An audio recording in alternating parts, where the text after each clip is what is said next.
I found an error. For my next garment, I'm planning to make Vogue 2045. I really like this view here, which is view B, and I'm using this woven fabric, which I believe is a twill. I'm about to go ahead and start cutting everything out, and I will be cutting out a size 8.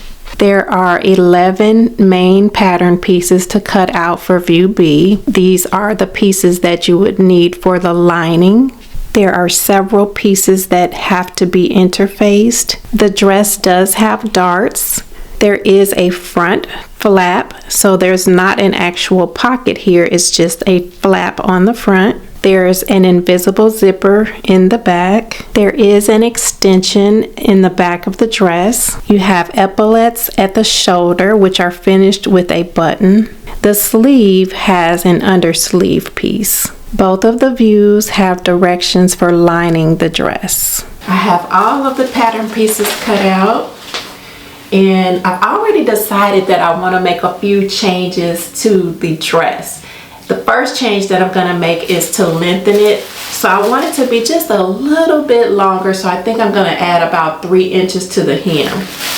That's just one of the changes. And then I'll share with you as I go along what other changes I decide to make. But now I'm just going to go ahead and iron out these pattern pieces so that I can make the changes that I want to make to the pattern as far as lengthening it.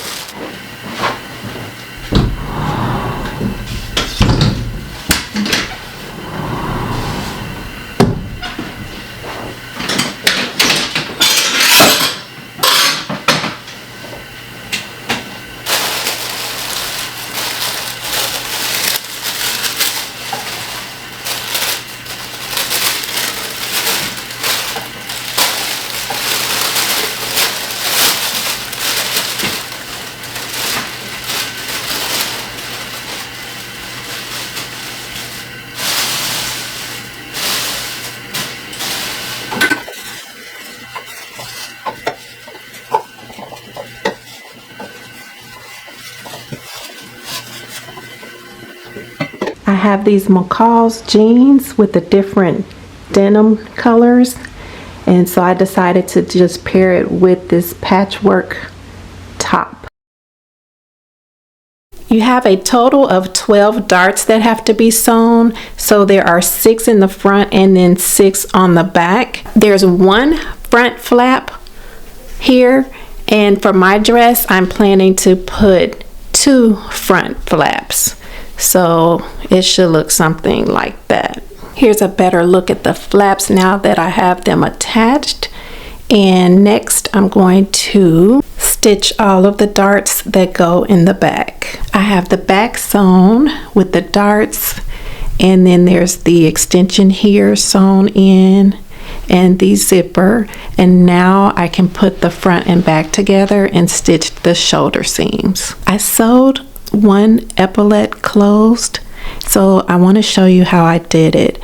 So you're supposed to stitch down each of these long sides, and then when you get to the corner you pivot, and then you can pivot again to do this side. What I did instead was I stitched down the side, and then I pivoted, but then I kept stitching all the way off. I did the same thing on this side, stitched down. When I got to this corner I pivoted, but instead of stopping and coming back up here, I just continued all the way off, and then that gave me this point here. So I'm going to go ahead and do the same thing on this one. I started on this side of the epaulette and I stitched all the way down, stitch, stitch, stitch, and then I curved off like this, and then I turned the fabric over and started at the top on this side, making sure that I'm sewing at 5/8 of an inch, and then when I got to this point I turned and finished sewing all the way down, and then I ended up with a point here. So now I'm going to just trim off all these edges, and then I can turn this inside out, and hopefully I'll have a nice point here on the end.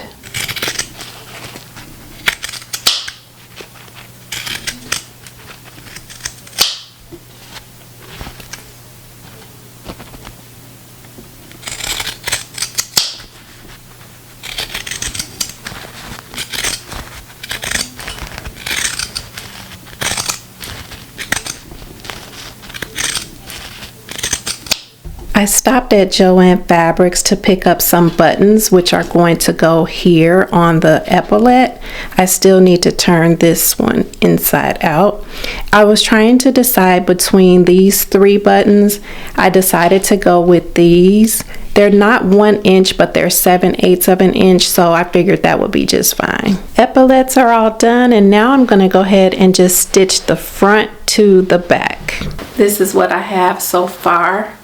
I am liking the way everything is turning out. Now I'm just going to flip this around and stitch the side seams together. Side seam here and a side seam over here.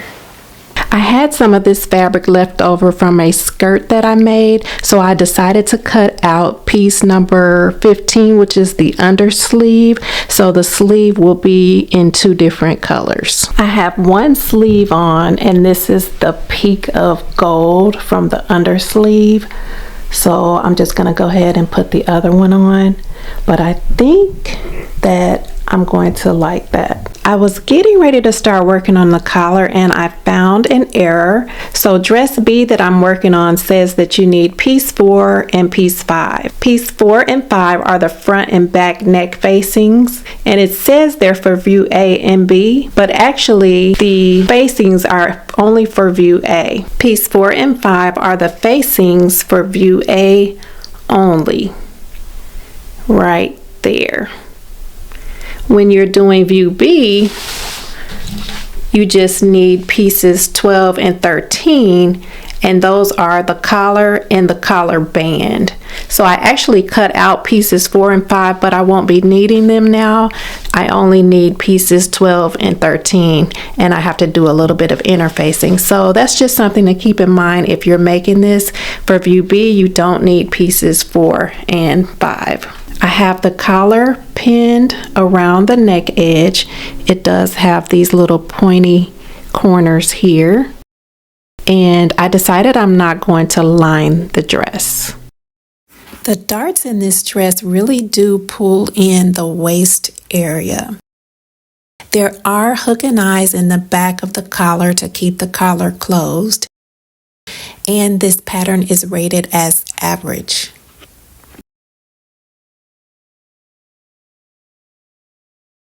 Okay, so there is a lizard that crawled into one of these buckets. Is it this bucket or the one below? It's the airborne. Okay, and this little guy, oh my gosh, he is alive. Oh my goodness, this thing has been in here for over a month. And my husband kept telling me that he was alive, and I was like, no way.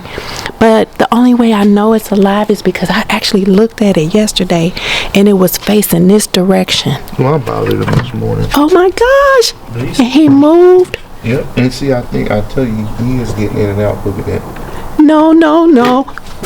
Wait. Oh wait. Did you kind of shake him up? A little bit. Oh, that's why he moved. Oh, yeah. Oh, he's not alive. You moved him. He is alive. Look at this. No. What? You see him moving his head? Where? What you got? Oh, no. Is he for real? Yes, he's walking around. No, he's not. Yes. Did he move? Yes. I think you moving him. I'm not moving him. He would have oh, he is moving. Oh my goodness.